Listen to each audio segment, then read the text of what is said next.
Muy buenas noches, amados hermanos. Bienvenidos a nuestra clase de bibliología. En las últimas clases hemos estado tocando el tema de la sola escritura y hemos visto la sola escritura y la tradición, y la semana pasada vimos el canon y la sola escritura. Hagamos un recorderis de algunas cosas importantes que hemos visto hasta el día de hoy. Recordemos que la bibliología es el estudio sistemático de las Sagradas Escrituras, y hemos visto temas como la inspiración, la formación del canon, la revelación general, la revelación especial, la inerrancia, la infalibilidad de las Escrituras y varios temas más. La semana pasada, que vimos el tema del canon y la sola escritura, hablamos de que algunos grupos, en su búsqueda por rebajar la autoridad de la Biblia, ponen a la iglesia por encima de la Biblia. Ellos dicen que la iglesia es la madre del canon de la Biblia. Y vimos dos premisas precisamente relacionadas con esta, las cuales refutamos a través de nuestro estudio. La primera premisa era de que la iglesia no determinó el canon, sino solamente lo descubrió. Y la otra premisa que hablamos es de que la iglesia no es la madre del canon, que por el contrario es su vástago, es su hija. El día de hoy entonces vamos a ver el principio de la sola escritura en la iglesia cristiana. Entonces vamos a comenzar con nuestro estudio. Espero que usted esté ahí listo tomando apuntes con su Biblia, para que podamos entonces todos juntos aprovechar este tiempo de enseñanza de la palabra. Vamos a orar, vamos a comenzar y vamos a darle gracias a Dios, a pedir que en su gracia, en su misericordia, nos bendiga, nos ilumine, nos dé la sabiduría para acercarnos a la palabra.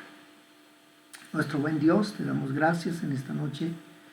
Suplicamos una vez más, Señor, que nos bendigas, nos ilumines, nos dé la sabiduría, el entendimiento para acercarnos a tu palabra, que podamos cada día apreciarla más, valorarla, usarla, Señor, ponerla en práctica y sobre todo reconocer que tú nos hablas a través de ella, que ya es consuelo, fortaleza, aliento, enseñanza, exhortación para nuestras vidas. Gracias, nuestro bendito Dios. Gracias, Padre, en el nombre de Jesús. Amén. Bien, hermanos, entonces vamos a comenzar con nuestro estudio en esta noche. Vamos a partir de un texto que vimos, que vamos a ver. Vamos a ir un poquito rápido porque estas son las diapositivas de la semana pasada. Entonces, vamos al texto de Juan, capítulo 10, versículo 35, la segunda parte, en donde dice: y la escritura no puede ser quebrantada. La escritura no puede ser quebrantada. Vamos a comenzar hablando de qué es la sola escritura. Vamos a recordarlo. ¿Por qué es importante? ¿Qué delimita esta doctrina? ¿Dónde la encontramos en la Biblia? ¿Cuál es la manera en que la iglesia vive esta doctrina? Y también vamos a preguntarnos si queda anulada entonces toda la tradición en la iglesia. Vamos a comenzar definiendo lo que es esta doctrina, aunque ya la hemos escuchado en varias ocasiones. De pronto, para los amigos, los familiares, personas que nos acompañan, vamos a definir un poquito de una manera sencilla lo que significa el término sola escritura. Realmente son dos palabras de origen latino que significan literalmente solamente la escritura, o más específicamente, aplicándola al lenguaje que utilizamos ahora, solamente la Biblia. Y esta sola escritura, juntamente con otras 4 llamadas las solas, o las 5 solas de la Reforma Protestante, es a las cuales nosotros nos adherimos, y fueron redactadas hace ya más de 500 años, en el siglo XVI, tiempo de la Reforma. Ahora, la sola Biblia es una frase que representa la simple verdad que hay una sola revelación especial de Dios que el hombre posee el día de hoy, las Sagradas Escrituras, o también conocida como la Biblia o la Santa Biblia. Las Escrituras establecen este concepto de una manera repetida, de una manera enfática. La sola frase "está escrito", que nosotros podemos encontrar en muchos lugares de la Biblia, significa que eso está exclusivamente transcrito, que no es algo sencillamente de tradición oral. Entonces, cuando se menciona ese término en la palabra "está escrito", está hablando de algo que se dejó como un legado para que nosotros lo tuviésemos en cuenta. Entonces, es como una manera de decir, es esa sola escritura, es ese solo contenido, es ese solo mensaje. Entonces, el mandamiento de creer aquello que está escrito significa creer únicamente en la pura palabra de Dios, únicamente en la palabra de Dios. Ahora, preguntémonos por qué es importante la doctrina de la sola escritura. Pues por una verdad realmente sencilla, básica, pero muy fundamental. Y es que lo que está en riesgo delante de Dios es su verdad incorruptible. Si dejamos de creer en la sola escritura, en la sola Biblia, en solo su mensaje, en lo que está escrito, entonces no tendríamos un asidero para tener una verdad que fuera incorruptible, porque habrían muchas verdades. Cada cual podría tener su propio punto de vista. Ese Dios que consideramos el Dios de verdad, pues ya no sería la única fuente de verdad, nuestra única realidad de verdad. Ahora, hay un mandato que encontramos en las Escrituras, y es que esa verdad se debe conservar de una manera intacta. Vamos a ir a un pasaje que se encuentra en Apocalipsis, capítulo 22. Les invito para que me acompañen allí. Apocalipsis, capítulo 22, el verso 18 y 19.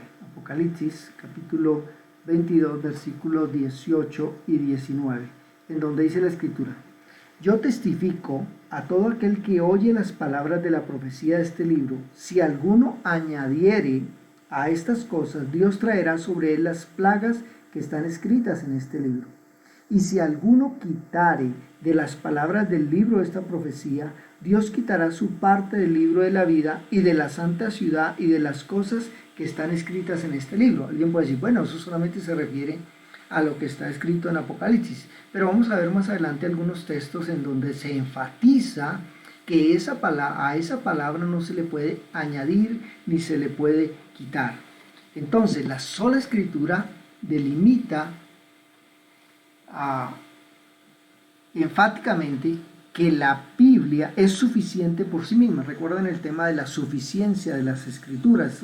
Son dos temas que están realmente muy ligados. Que la Biblia no necesita añadiduras, ni tradiciones, ni nuevas revelaciones. Que ella misma se basta a sí mismo.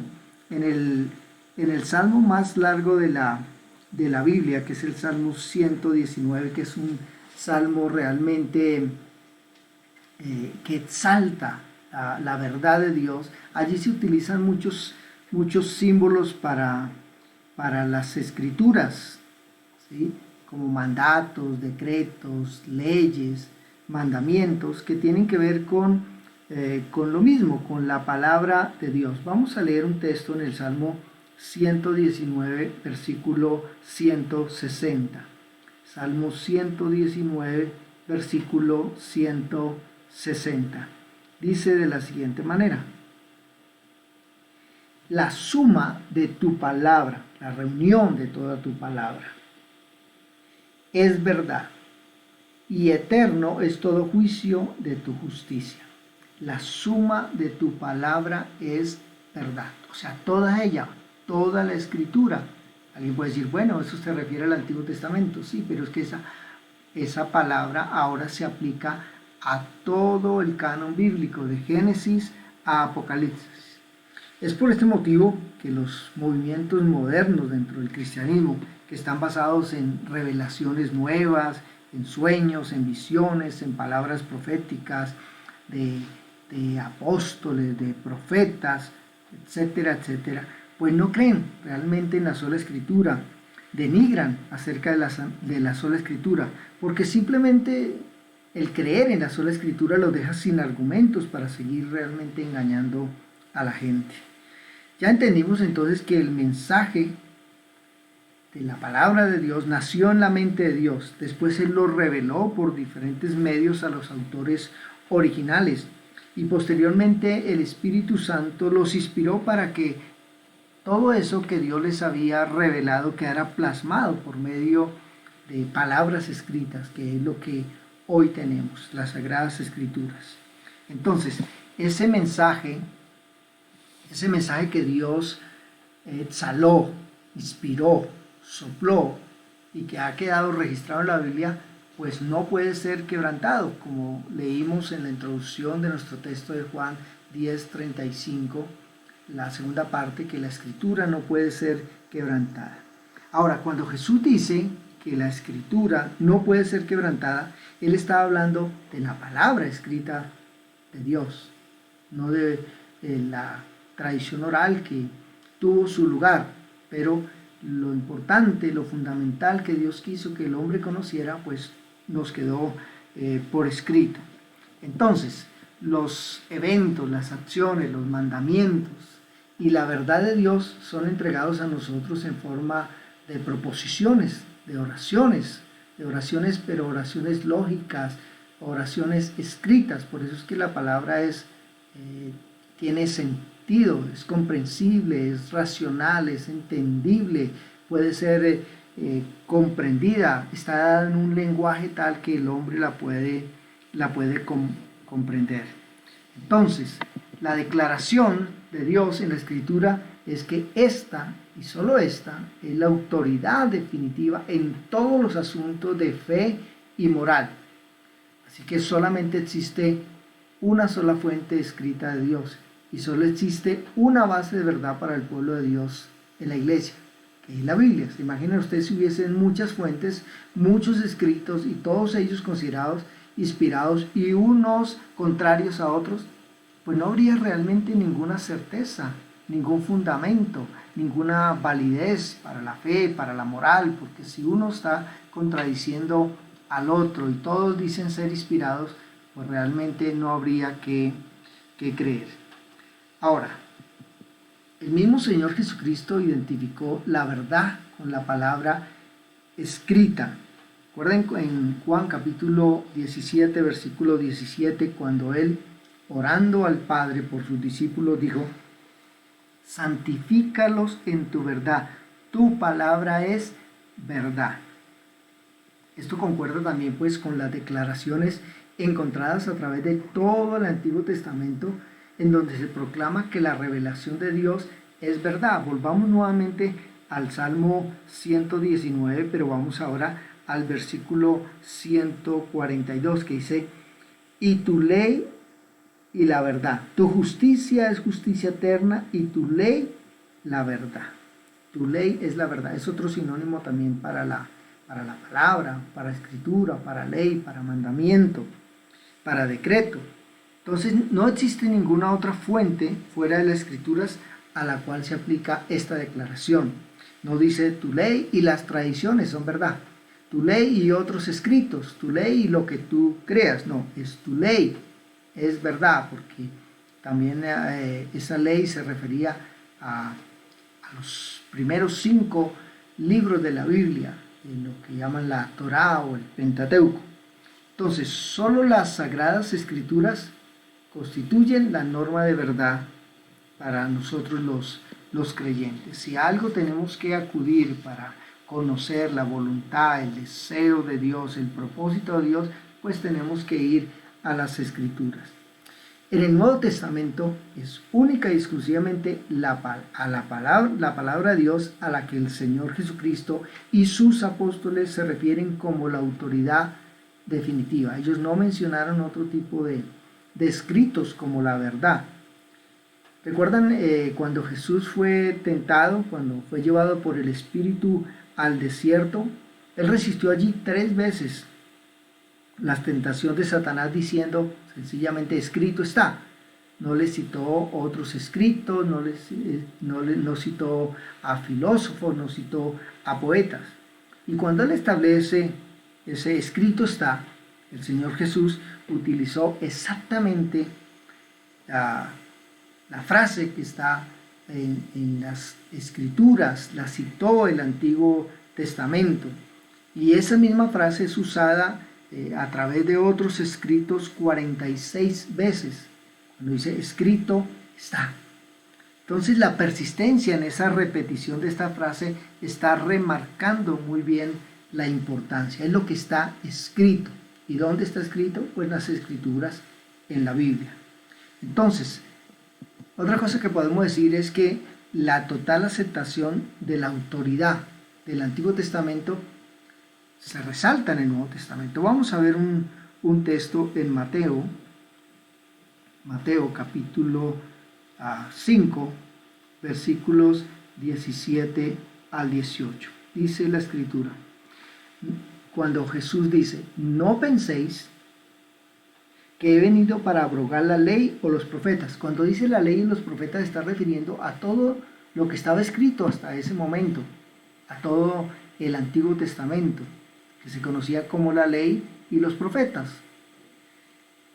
No he venido para abrogar, sino para cumplir, porque de cierto os digo que hasta que pasen el cielo y la tierra, ni una jota ni una tilde pasarán de la ley hasta que todo se haya cumplido.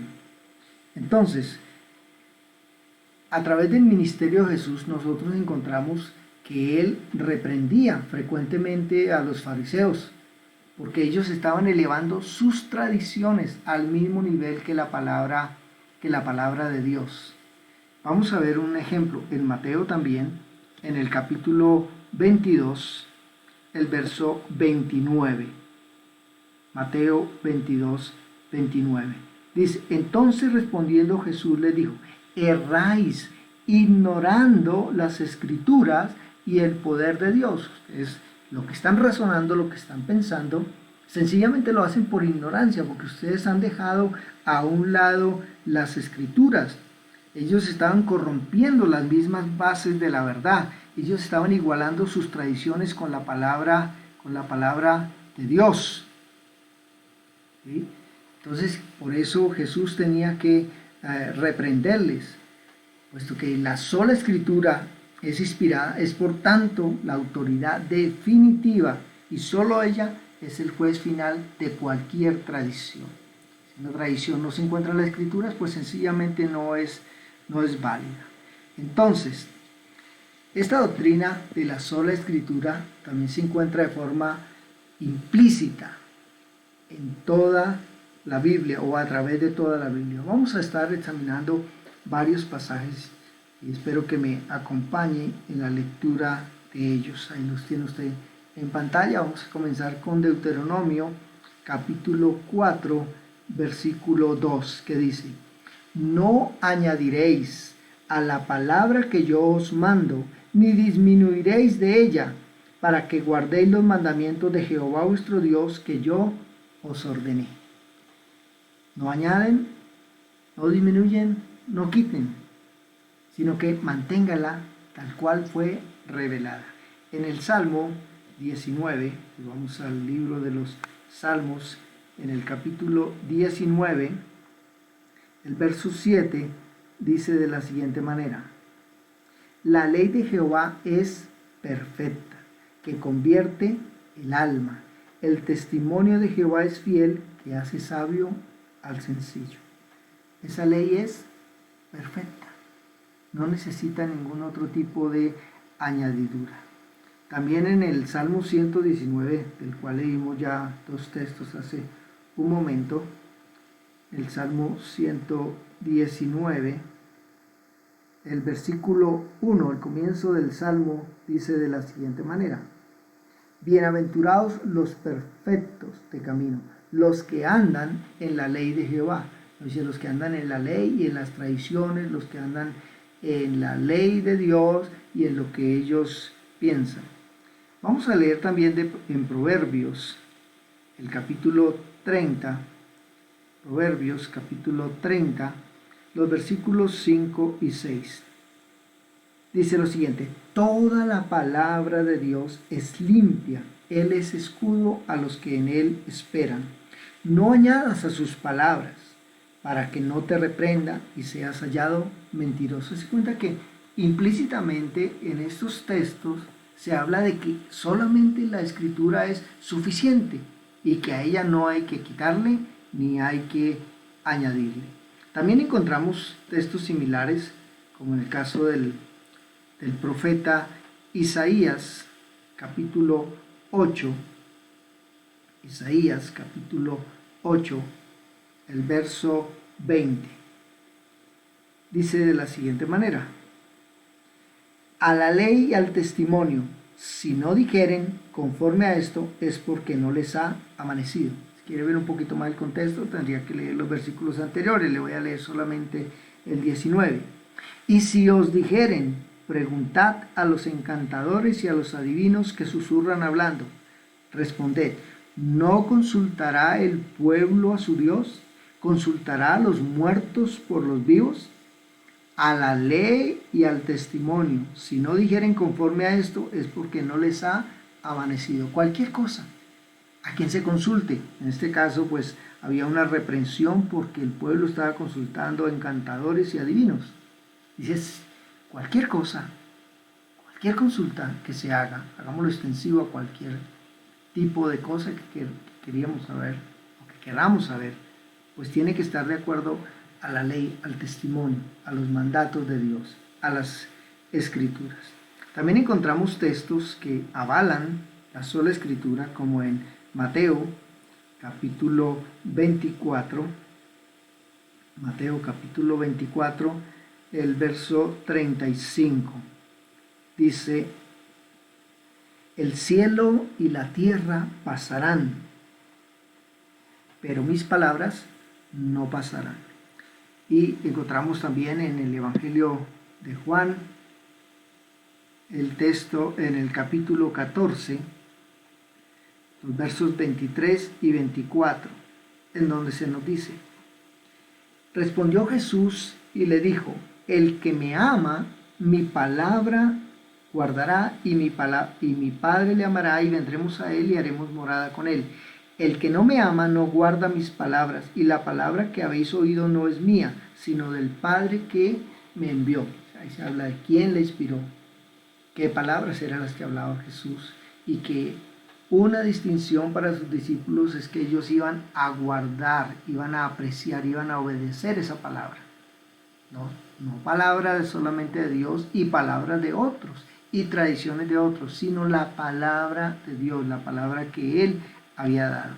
El apóstol Pablo, escribiéndole a la iglesia en Corinto, en su primera epístola, primera a los Corintios capítulo 4, versículo 6, dice: por esto, hermanos, lo he presentado como ejemplo en mí y en Apolos por amor de vosotros, para que en nosotros aprendéis a no pensar más de lo que está escrito, no sea que por causa de uno os envanezcáis unos contra otros, para que en nosotros aprendáis a no pensar más de lo que está escrito. O sea, Pablo dice, si yo escribí algo, es porque el Señor lo mandó, porque el Señor lo inspiró, y no se salgan de esa margen, no se salgan de ese límite, conserven ahí lo que ustedes deben de creer y lo que ustedes deben de seguir.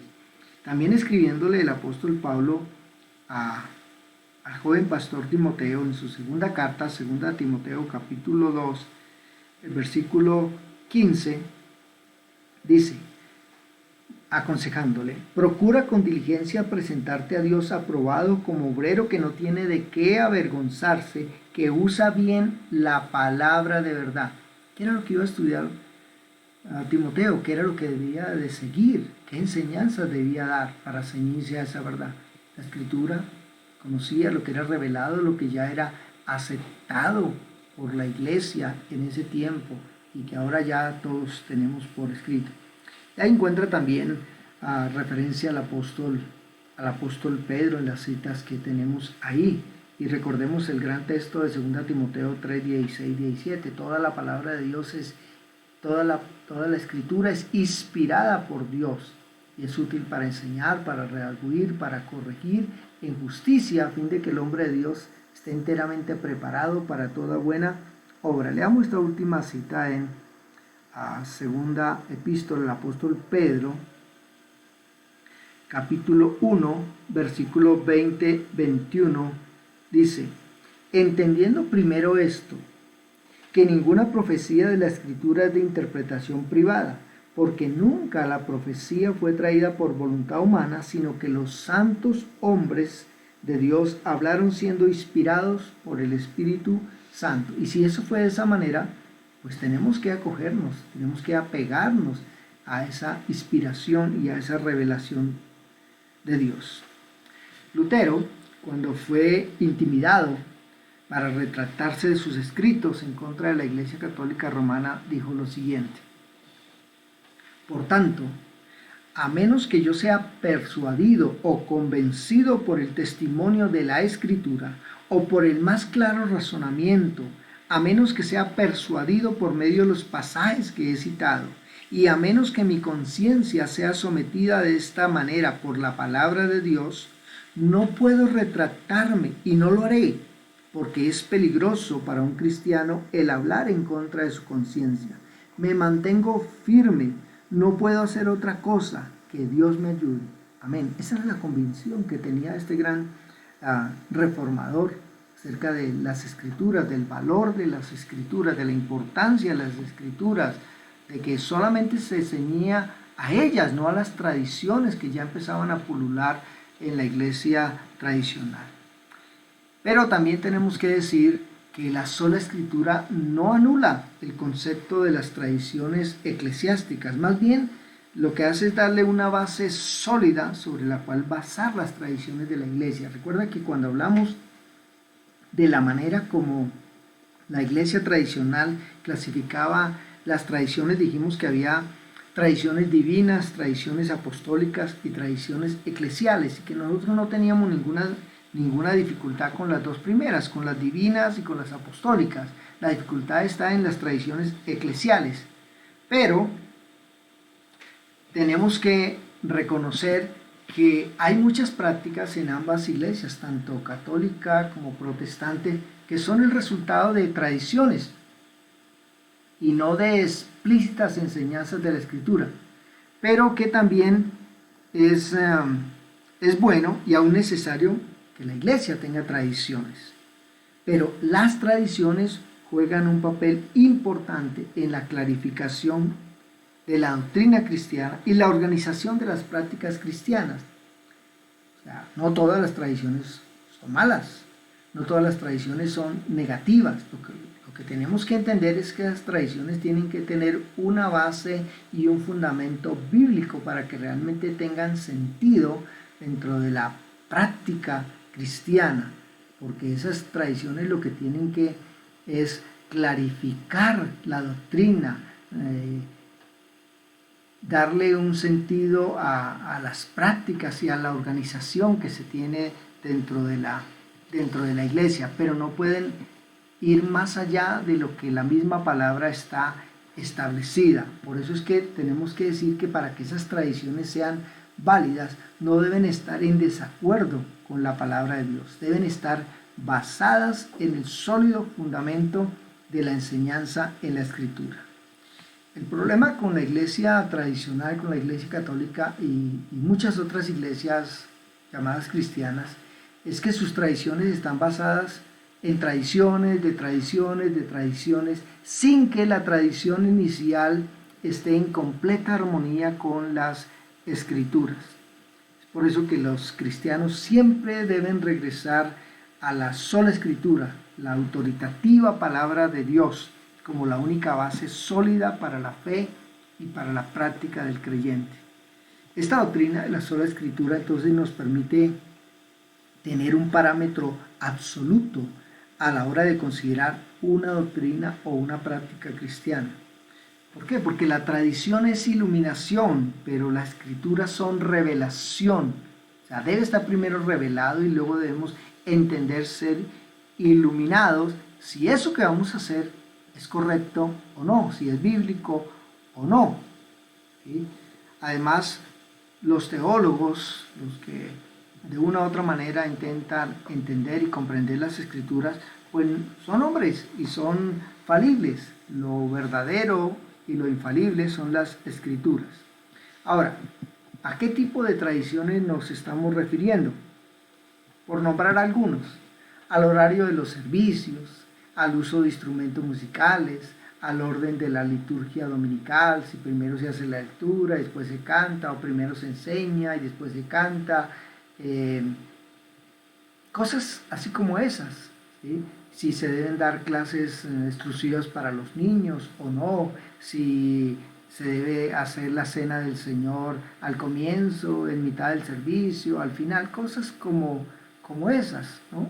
No hay realmente un parámetro fijo establecido. Sabemos que debemos adorar al Señor, que debemos hacerlo con todo nuestro corazón, que debemos hacer un servicio a Dios, que debemos instruir y que debemos unirnos para tener comunión los unos con los otros, pero son parámetros generales, no se nos dice en qué momento, cuánto tiene que durar, en qué instante, no, sencillamente se dice que lo debemos realizar, y esas son tradiciones que están establecidas en la palabra y que son bíblicas. Ahora, las tradiciones, como decía hace un momento, no son el problema son las tradiciones no bíblicas, ¿sí? A través del estudio de la palabra de Dios, es claro que muchas tradiciones eclesiásticas que se han desarrollado a través de los siglos están en total contradicción con la palabra de Dios. Y es aquí donde tenemos que aplicar nosotros este concepto de la sola escritura. Ahora, resumamos esto.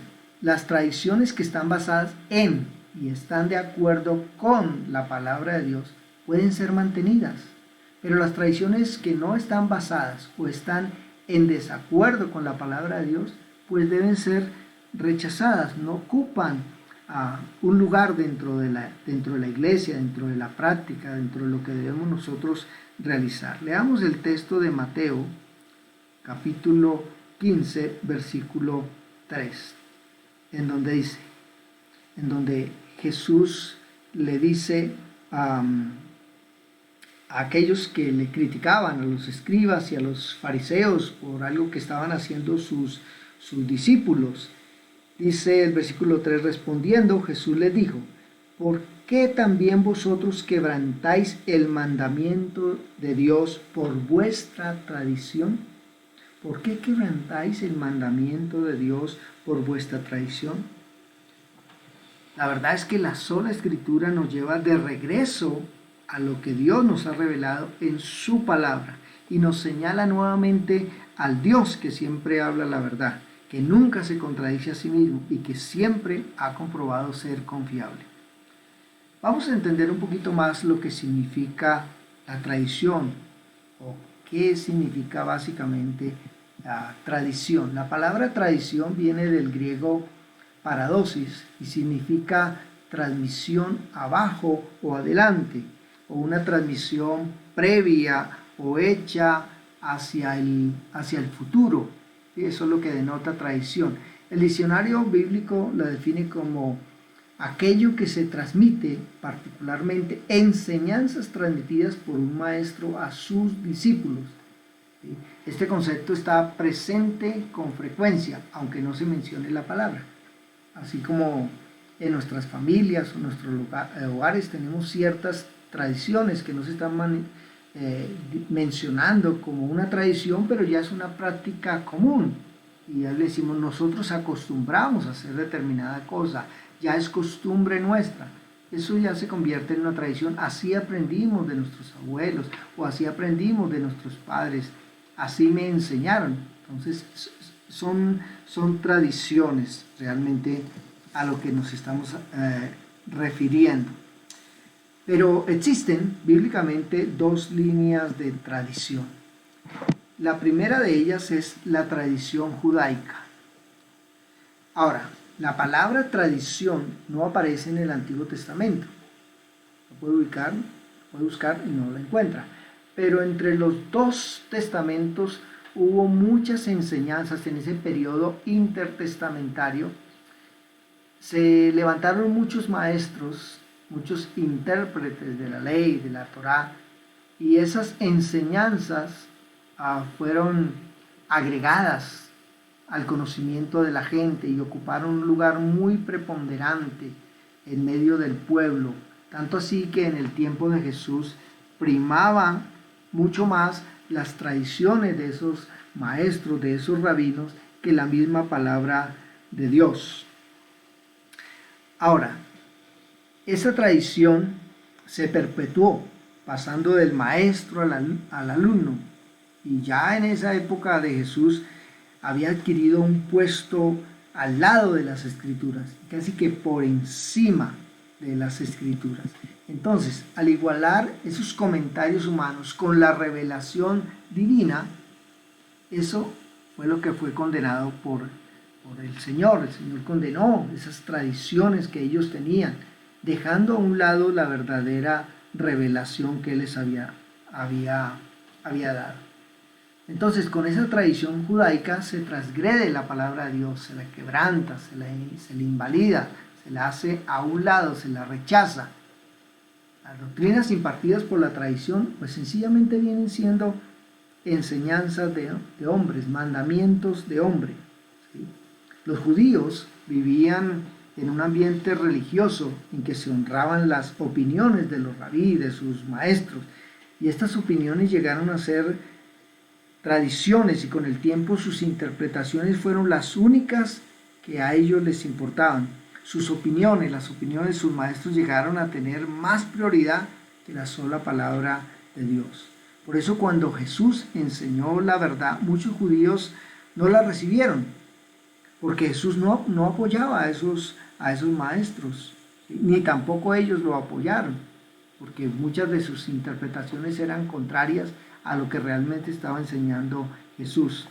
Por eso es que Jesús, a través de su ministerio, y encontramos a través de los evangelios, Él ataca esas tradiciones que habían sido exaltadas por los judíos, porque sirvieron de tropiezo a la gente para recibir la verdad de Dios. Lo obvio de las Escrituras fue hecho confusión por las tradiciones de los fariseos. Y muchos pueden decir, bueno, eso fue en esa época. Pues no solamente en esa época, en este tiempo existen muchas tradiciones que han pasado de generación en generación y que se convierten en un tropiezo para que la gente conozca de Dios. Han escuchado expresiones como yo nací católico y católico me moriré. ¿Sí? Esa es la religión de mis padres, eso fue lo que me enseñaron y yo no voy a creer absolutamente nada más. ¿Sí? Puede que usted tenga la verdad, pero yo no voy a renunciar a lo que a mí me enseñaron, a lo que yo aprendí. Esas son tradiciones que se convierten en un tropiezo para conocer realmente la verdad. Ahora miremos la otra tradición, que es la tradición cristiana. Allí es donde Jesús considera que su propia enseñanza, entregada a sus discípulos en forma de comentarios, de enseñanzas, de parábolas, de anécdotas, de ilustraciones, ¿sí?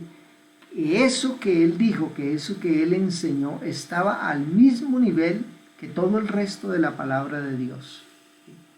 Por eso es que Jesús, cuando comentaba muchos textos de las Escrituras, hacía mención a la expresión, pero yo os digo. Ustedes han escuchado tal cosa, ¿sí? Refiriéndose normalmente a las tradiciones que la gente había escuchado con respecto a muchas interpretaciones erradas de las Escrituras. Pero Jesús dice, pero yo os digo. Ya yo les voy a dar la interpretación correcta de eso que ustedes están entendiendo mal. Muchas de ellas las encontramos, por ejemplo, en el Sermón del Monte, donde Jesús cita muchas partes de la ley, pero puso al mismo lado de la ley sus propias palabras. Miren Mateo capítulo 5,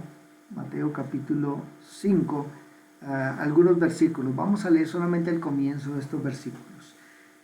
5:22 dice, Mateo 5:22 dice, a ver, ¿dónde está? 5:22.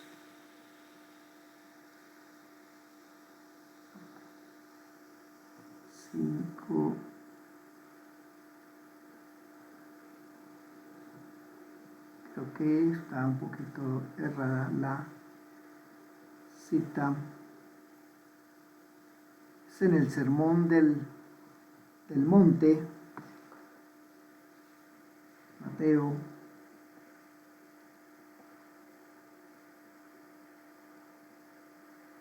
No tengo aquí la cita exactamente, pero si usted ubica el sermón del monte, va a encontrar allí que Jesús hace mención en muchas ocasiones de la expresión, pero yo os digo. Si me dan un segundo ya le ubico el texto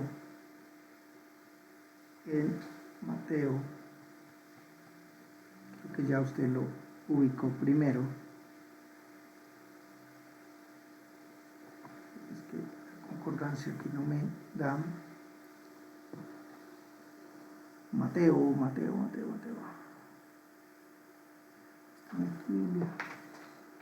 Bien, ya les ubico entonces el texto para que lo leamos exactamente estos textos.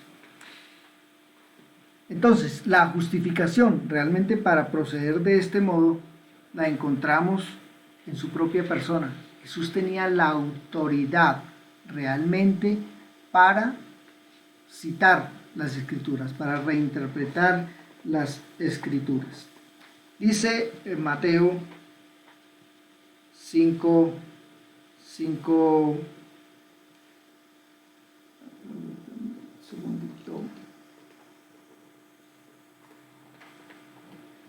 Dice, oísteis que fue dicho, por ejemplo el versículo 38. Oísteis que fue dicho, ojo por ojo y diente por diente, pero yo os digo, ahí es donde el Señor interpreta, en el versículo 44, dice, pero yo os digo, amad a vuestros enemigos. ¿Sí? Entonces utiliza Jesús muchas de esas expresiones. Dice, el versículo 33, además habéis oído que fue dicho a los antiguos, no perjurarás, sino cumplirás al Señor tus juramentos. Pero yo os digo, no juréis. Y así en todas estas citas, versículo 32 también dice, pero yo os digo. ¿Sí? El versículo 28 dice, pero yo os digo. Siempre Jesús le da la interpretación correcta. El texto estaba correcto, Mateo capítulo 5, los versículos 22, 28, 32, 34, 39, 44, que usted puede repasar. Entonces, Jesús como Mesías, como el ungido de Dios, como la palabra de Dios hecha carne, él sí podía hacer un comentario válido, autorizado sobre esa palabra inspirada por el Espíritu Santo. Del mismo modo, nosotros encontramos que las epístolas realzan la persona de Cristo en contra o en contraste con la tradición. Leamos un texto de Colosenses capítulo 2, la epístola del apóstol Pablo a los Colosenses en el capítulo 2, verso 8, que dice, mirad que nadie os engañe por medio de filosofías y huecas sutilezas según las tradiciones de los hombres, conforme a los rudimentos del mundo y no según Cristo. Entonces Pablo advierte contra el peligro de ser presa de filosofías, huecas sutilezas, según las tradiciones de los hombres. También cuando Pablo le escribe a los Gálatas, en el capítulo 1, versículo 14 al 16, habla acerca de su propio testimonio, de cómo él abandona sus propias tradiciones, ¿sí? Cuando el Hijo de Dios se le revela y él se hace su seguidor. Gálatas capítulo 1, versículo 14 al 16, está implícito lo que le estoy diciendo acá. Y en el judaísmo aventajaba a muchos de mis contemporáneos en mi nación. O sea, yo hacía lo que todos ellos hacían y aún lo procuraba hacer de la mejor manera. ¿Y qué era lo que practicaban? Tradiciones de hombres, que perseguía, dice el versículo 14, siendo mucho más celoso de las tradiciones de mis padres, más celoso de las tradiciones de mis padres. Pero cuando agradó a Dios, que me apartó desde el vientre de mi madre y me llamó por su gracia, revelar a su Hijo en mí para que yo le predicase entre los gentiles, no consulté enseguida con carne y sangre, o sea, no consulté con ningún hombre. Aunque yo era un judío, dice Pablo, un fariseo, muy legalista, seguía todas las tradiciones y las seguía de una manera muy celosa. Cuando el Señor me llamó, yo dejé todo eso a un lado y no consulté con absolutamente nadie. Entonces, Cristo no solamente dio origen a la verdadera tradición, sino que Él mismo constituye la verdadera tradición. Si algo tenemos nosotros que seguir, pues es lo que enseñó Jesús. Esa es la tradición que nosotros debemos de poner realmente en práctica. Ahora, la tradición cristiana, podemos decir, la tradición cristiana en el Antiguo Testamento tiene tres elementos fundamentales. Como estábamos diciendo, la base es los hechos de Cristo, lo que Él hizo, lo que Él enseñó. Veamos algunos textos. Primero a los Corintios capítulo 11, verso 23.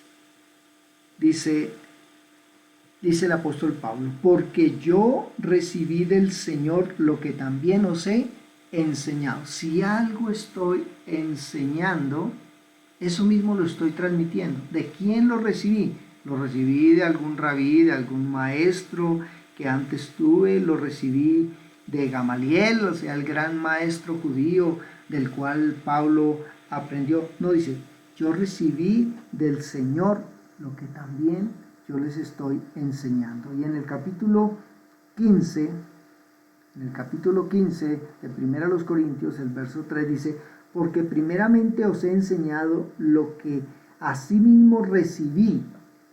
Le enseñó Cristo y le enseñaron también algunos de los primeros discípulos y todo lo que recibió por revelación directa de parte de Dios. ¿Qué recibió? Que Cristo murió por nuestros pecados conforme a las Escrituras y sigue desarrollando toda una base doctrinal de lo que Él enseñaba, de lo que Él predicaba, de lo que Él practicaba, con base en lo que había recibido de parte del Señor. Y en Lucas, capítulo 1, versículo 2 dice Lucas, el gran historiador, el médico, el escritor del Evangelio de Lucas y de Hechos de los Apóstoles, dice, tal como nos lo enseñaron los que desde el principio lo vieron con sus ojos. Eran testigos presenciales, seguidores, discípulos de Jesús. De ellos se había aprendido y fueron ministros de la palabra. No dice, y fueron los grandes rabí, los grandes maestros, los grandes filósofos de la época. No, bueno, las enseñanzas se recibieron directamente de Jesús y de los primeros discípulos. Y obviamente, juntamente con eso, otro componente de la tradición cristiana en el Antiguo Testamento, pues es la interpretación de todos esos hechos que sucedieron en la vida de Jesús, como leíamos hace un momento, y tiene ahí para leer todo el capítulo 15 de primera a los Corintios. Hay todo un desarrollo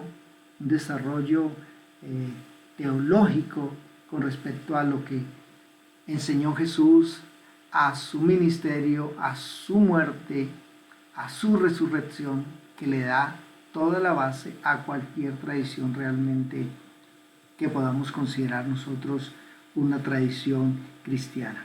Bueno, voy a leerles solamente los primeros 4 versículos de 1 Corintios capítulo 15, de cómo el apóstol comienza a desarrollar toda una interpretación con respecto a todo lo sucedido en la vida de Jesús. Dice: además os declaro, hermanos, el evangelio que os he predicado, el cual también recibisteis, en el cual también perseveráis, por el cual asimismo, si retenéis la palabra que os he predicado, sois salvos, si no creísteis en vano. Porque primeramente os he enseñado lo que asimismo recibí, que Cristo murió por nuestros pecados conforme a las Escrituras, y que fue sepultado y que resucitó al tercer día conforme a las Escrituras. Todo tenía un fundamento en el ministerio, en la vida de Jesús, conforme a las Escrituras. Si algo recordamos del ministerio de Jesús, si algo celebramos, tiene que estar conforme a las Escrituras, conforme a lo que pasó en la vida de Jesús, en los hechos de Cristo. Y obviamente eso trae como resultado un estilo de vida, una manera de vivir que surge de esos hechos y de esas enseñanzas y de esa interpretación teológica que debe afectar obviamente la vida del creyente, que debe convertirse, digamos, en su quehacer, en su tradición bíblica, en su tradición normal. Vamos a leer algunos textos en Romanos capítulo 6, versículo 17. Romanos 6, verso 17 dice: pero gracias a Dios, que aunque erais esclavos del pecado, habéis obedecido de corazón a aquella forma de doctrina a la cual fuisteis entregados. Ahora lo que ustedes están haciendo, lo que ustedes están practicando, está de acuerdo a esa forma de doctrina a la cual ustedes han sido enseñados. Ya no están siendo esclavos del pecado, sujetos del pecado, sino que ahora su práctica, su manera de vivir, su manera, si podemos decir, tradicional de vivir ha sido afectada por el conocimiento de esas escrituras. Vamos a primera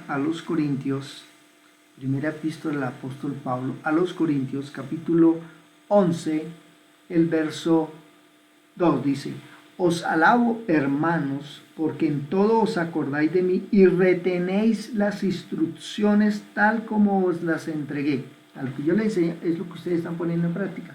Los que somos enseñados por alguien acerca de las escrituras, de lo que ellas dicen y de lo que ellas demandan, pues eso se convierte en nuestra manera de vivir, en nuestro quehacer diario, en nuestra tradición. Encontramos textos también del apóstol Pablo escribiéndole a los tesalonicenses, tanto en la segunda como en la primera carta. Pero los quiero llevar a un texto que está en Judas, penúltimo libro de la Biblia, el versículo 3, que realmente aquí se abarcan las tres áreas, los tres aspectos: los hechos de Cristo, la interpretación teológica de esos hechos y el modo de vida que debe surgir de esos hechos. Dice: amados, por la gran solicitud que tenía de escribiros acerca de nuestra común salvación, me ha sido necesario escribiros, exhortándoos que contendáis ardientemente por la fe que ha sido una vez dada a los santos. Creo que el texto es bastante claro. Entonces, Cristo fue dado a conocer por el testimonio apostólico. Por lo tanto, los apóstoles afirman que la tradición transmitida por ellos debía ser recibida como autoritativa, como autorizada. ¿Por qué? Porque eso es el fundamento sobre el cual el creyente debe vivir, debe responder, debe actuar. El apóstol Pablo, escribiéndole a la iglesia en Éfeso, en el capítulo 4, versículos 20 y 21, les dice: la cual operó en Cristo, resucitándole de los muertos y sentándole a la diestra en los lugares, capítulo 4, versículos 20 y 21.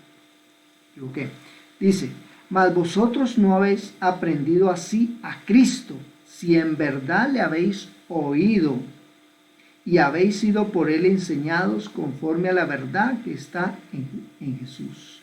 Dice: Su práctica debe estar de acuerdo a lo que ustedes oyeron, a lo que ustedes han sido enseñados, que está conforme a la verdad que está en Jesús.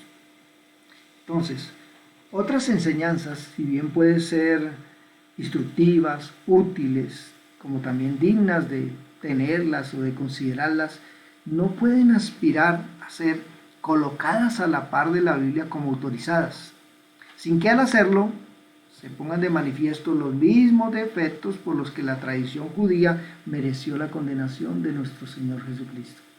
Cuando colocamos alguna tradición, alguna enseñanza por encima de las Escrituras, el Señor no aprueba de ninguna manera ese tipo de conducta o de razonamiento. Las tradiciones que están en contradicción con la Biblia no son de Dios y no son un aspecto válido de la fe cristiana. Solamente la sola Escritura es la manera de evitar que la opinión personal y subjetiva tengan prioridad sobre las enseñanzas de la Biblia. Podemos decir entonces que la sola Escritura es la Biblia, es la autoridad final y punto. John MacArthur, explicando el concepto de la autoridad de las Escrituras, escribe lo siguiente: cualquiera que fielmente y correctamente proclame la palabra de Dios hablará con autoridad. No es nuestra autoridad, no es ni siquiera la autoridad eclesiástica adscrita a la oficina de un pastor o maestro en la Biblia. Se trata de una autoridad aún mayor que eso. En la medida en que nuestra enseñanza refleje con exactitud la verdad de la Escritura, tendrá todo el peso de la autoridad de Dios y detrás de ella. Esta es una idea sorprendente, pero es precisamente como Primera de Pedro, en el capítulo 4, en la primera parte del versículo, dice que el que habla, hable conforme a las palabras de Dios. Desafortunadamente, por la demanda de muchos cristianos, entre comillas, posmodernos o que quieren adaptarse a las enseñanzas de este mundo, a las tradiciones de este mundo, o prefieren su propio razonamiento sobre la Biblia y las traducciones que les parecen más agradables, aunque no sean bíblicas. Muchos creen en las Escrituras, pero evitan proclamarlas realmente con toda autoridad. ¿Sí? Por eso muchos están dispuestos a dar un servicio de labios, pero en la práctica despojan a la Biblia de toda su autoridad. La tratan simplemente como otra opinión más en la gran mezcla de las ideas y de tantas ideas que se mueven en nuestro mundo. La Biblia no es solamente otra idea para ser lanzada en el debate público y para la aceptación o el rechazo según el individuo crea conveniente. La Biblia es la palabra de Dios y exige ser recibida como tal, para exclusión de todas las demás opiniones. Parece algo sectario, parece algo cerrado, pero realmente es así. Debemos ser estrictos con lo que Dios mismo demanda en las Escrituras, que ni le quitemos, ni le disminuyamos, ni le aumentemos de ninguna manera, que debemos de recibirla tal cual está y que debemos ceñirnos a ella y que debemos examinar continuamente cualquier tradición que nosotros tengamos y examinarla a la luz de las Escrituras. Si este examen realmente lo realizaran muchos, en muchas congregaciones, se darían cuenta que muchas de sus prácticas, que muchas de sus enseñanzas, que muchas de las cosas que les son comunes no son bíblicas, no tienen ningún fundamento bíblico. Uno debe cuestionar de una manera sana su propia fe, pero a la luz de las Escrituras. Eso es fundamental. Bien, mis amados hermanos, en la próxima clase estaremos viendo sola Escritura o credos y confesiones. Vamos a tomar 2 clases para examinar esto. Ya estamos llegando casi al final de nuestro estudio de bibliología. Pero le quiero recordar que mañana, domingo, en el Día del Señor, estaremos conectados a partir de las 10 de la mañana, desarrollando nuestro servicio de enseñanza, de adoración al Señor. Unos minutos antes de las 10 estaremos allí en contacto para que nos unamos en oración todos juntos, usted en sus hogares, yo en mi hogar, y desde donde hacemos la transmisión, para que juntos pidamos la dirección de Dios, para que oremos los unos por los otros, para que pongamos nuestras necesidades delante de Dios. Y recuerde suscribirse a nuestro canal. No solamente suscríbase, sino hay una campanita roja, dele clic ahí para que esté pendiente de cualquier novedad de nuestros estudios, de nuestras enseñanzas, porque a veces entonces subimos de pronto los estudios cuando hay problemas de pronto de internet, entonces los grabamos y luego los subimos. Entonces va a tener usted una alerta en su celular para que esté pendiente del momento de la transmisión. Bien, hermanos, vamos a orar, vamos a darle gracias a Dios. Les espero mañana en nuestro servicio dominical para que juntos bendigamos y adoremos el nombre del Señor. Vamos a orar y vamos a darle gracias a nuestro buen Dios. Nuestro amado Señor, te agradecemos en esta noche por tu infinita bondad, por tu misericordia y tu amor, por darnos el privilegio, Señor, de habernos reunido en tu nombre para escudriñar tu palabra, para tener cada día conceptos más claros respecto a ella. Gracias por bendecirnos por medio de las Escrituras, por iluminarnos por medio de tu Espíritu y por enseñarnos, Señor, a discernir nuestros propios caminos y nuestras propias tradiciones y aún nuestra propia práctica como iglesia. Te pedimos que bendigas, Señor, a todos los que han de escuchar este mensaje para que sea utilizado y sus vidas también puedan ser transformadas por medio del Evangelio, el Evangelio de la verdad, el Evangelio de la muerte, crucifixión y resurrección de Cristo, nuestro Señor y Salvador, el único que puede perdonar nuestros pecados y nos puede conceder vida eterna. Gracias, bendito Señor. Bendícenos en esta noche. Gracias, Padre, en el nombre de Jesús. Amén. Bendiciones, hermanos. Nos vemos el día de mañana.